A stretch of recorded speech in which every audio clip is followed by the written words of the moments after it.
Drop that exclusive shit, man. Quit holding back on HooliewoodSetTrippin. Y'all niggas know what's cracking. Keeping it real live, real gut, and real street, nigga. And don't fuck around, get your head blown. It's tough, man. It's tough. Like on the local level, you know what I'm saying? In the city of Cleveland, we got just homicides. You know, young brothers losing their lives in a matter of days. In the past, like 2 days, man. 3 or 4 homicides. It's crazy.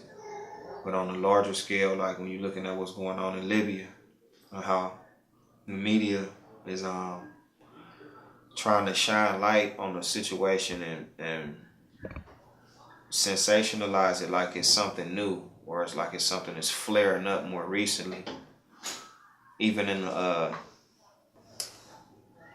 the shadow of Muammar Gaddafi's death, and you see the vacuum of refugees coming to these places, it's nothing new. That type of thing is nothing new.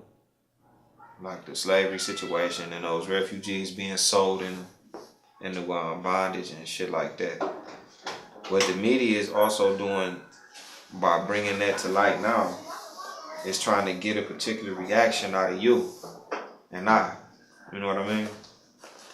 So when you having that type of effect, you are serving a purpose that the media also has, because they have an agenda. All of this information creates a particular energy or a reaction in the community.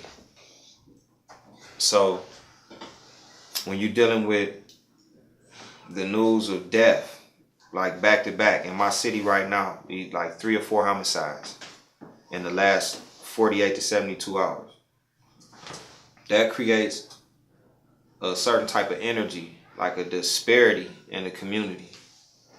You know what I mean? So when you hear about slavery going on amongst your people, and they show you pictures like propaganda of dark people with scar tissue, it's the same type of propaganda that pop up like with these algorithms when they know niggas trying to grow beards and shit like that. And they show you a picture of a guy with a thin beard and next to it another guy with a full beard, and it's not even the same person. You know, these are pictures, you know what I'm saying?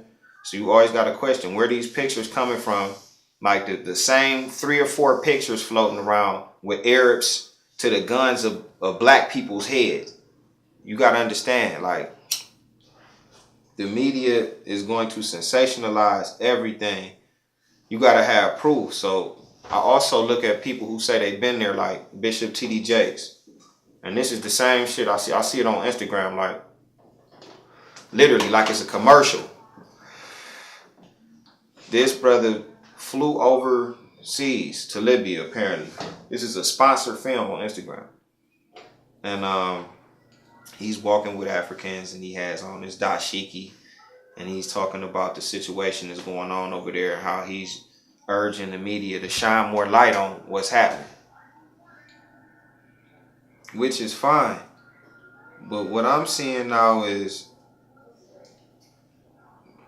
the propaganda around slavery that was happening around the time when Nat Turner was alive, where they used to print pictures in the paper of people with big lips and just parade the fact that we are mistreated.